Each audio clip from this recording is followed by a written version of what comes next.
Hello everyone. So today we'll be talking about the statutory commissions and institutions. There are list of important commissions and institutions are given in the syllabus itself. Beyond that, if you want to study for commissions or institutions, that will be the current affair oriented. Remember this point here. Okay, you should not be going into what constitutional or any other statutory institutions apart from which are mentioned in the current affairs. Okay, apart from this, we have to also know about current affairs. I am reminding and recalling this again and again because you should know that whenever you are reading a newspaper or any articles or on any websites, okay, you are not going beyond it. And if you're going beyond these institutions and commissions, you are actually learning about the present current affair related aspects. Okay, right. Statutory institutions, we are having election commission here. Okay, and we are having COG, Comptroller Auditor General, okay, Finance Commission, Union Public Service Commission, National Commission to Scheduled Caste, National Commission for Scheduled Tribes, National Commission for Women, National Human Rights Commission, National Commission for Minorities, National Backward Class Commissions. So SC, ST, BC, minorities, these commissions we are having. All of these are obviously human, so human right commissions we are having. Fine. These are basically related to what? Us.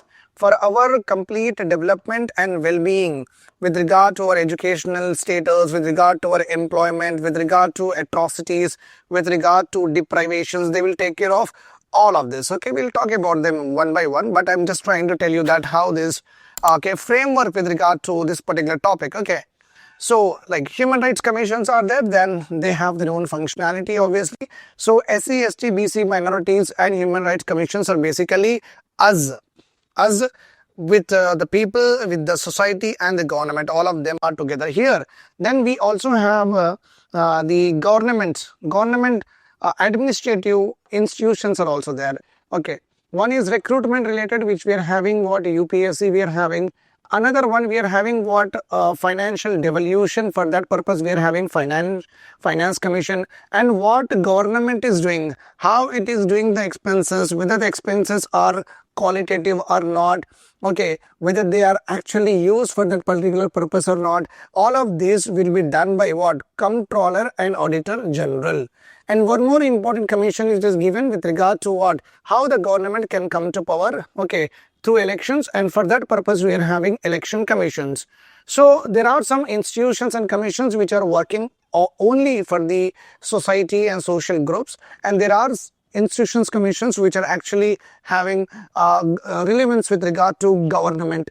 Whether it is recruitment, whether it is how the government is being elected, how they are actually spending and how much they are actually devoluting to the state in the lines of what? Fiscal federalism. So this is our chapter.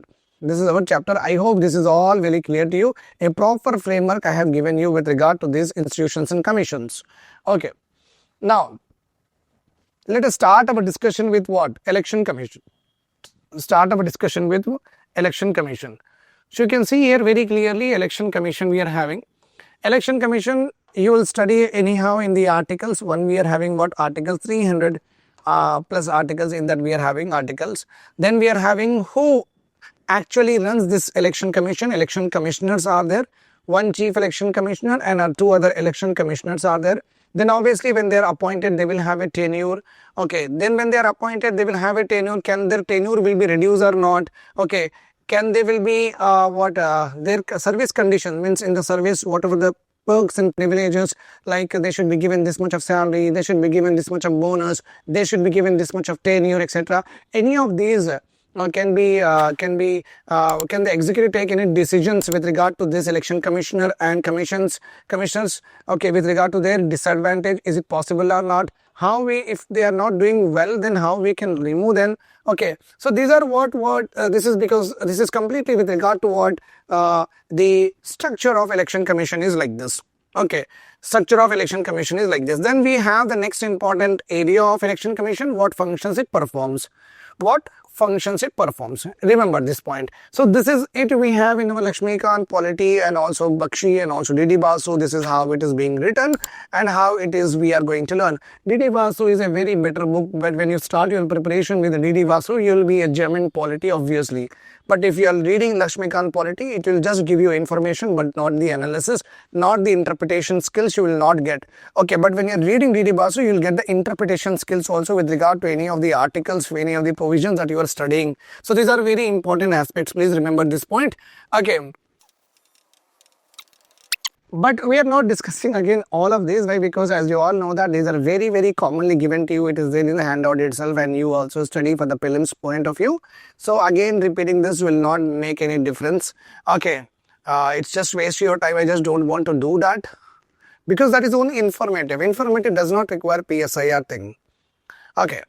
Now, the major important aspect with regard to at this point of time, the debates which are running around this particular election commission. Okay, you know that what they are doing. First of all, election related debates are only happening because election commission is conducting this SIR survey. Okay, intensive revision survey. Okay, SIR survey is being done. It has already, cases has been filed in Supreme Court and Supreme Court has also given important rulings with regard to SIR. That is one important aspect that we have to see.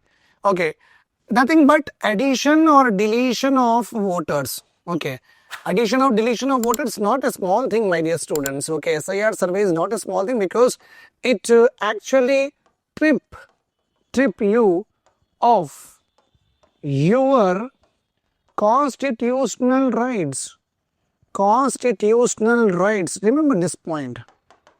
It's actually trip you of your constitutional right, which is nothing but the voting rights given to you. That is completely unjust, as you all know that. Okay, that is not possible at all. Clear? Okay, this SIR survey is happening? No. Okay, Supreme Court has given. Another important with regard to elections we are having is model code of conduct. Model code of conduct, this is always debated. Model code of conduct, which is also mentioned in the Representation of People's Act. This is also there. So with regard to this also we have to study. Okay, in that only qualifications, disqualification, basically disqualifications are mentioned, which is also one of the function of what? Okay, our election commission only. Clear? So that one issue we are having, and the another emerging issue that we are having is one nation, one election. Oh no. Okay, one nation, one election. This is definitely going to be a question either with regard to GS paper 2 or with regard to PSIR. Okay, remember this point here. Then obviously electoral reforms, this comes under electoral reforms only, that comes under electoral reforms only. Okay, electoral reforms are another important area of discussion that we will be see. The reforms can be taken with regard to the structure only. The reforms can be taken with regard to how we vote. This is also important. Okay, so electoral reforms that we are going to discuss is the fourth important issue. One is SIR issues, second one is RPI issue, third one is one nation, one election issue, fourth one is electoral reforms issue. The fifth and the foremost one, which has also been iterated by the Rahul Gandhi ji in the present winter session of 2025, he also talked about this particular appointment procedure. Why Chief Justice of India is excluded? Why Chief Justice of India is excluded with regard to appointment of election commissions and chief election commission? Why that is excluded? So he has also reiterated, and so the appointment of election commission, chief commissioners and commissioners has also been debated. So this is going to be our sixth important issue.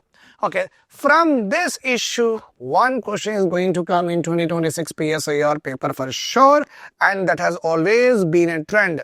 Okay, and another very simple question, which is a normal question that every one of us generally prepare for it, that is all about, okay, we can say that how the functioning of election commission, the functions of election commissions, how they were being performed and how we can evaluate them.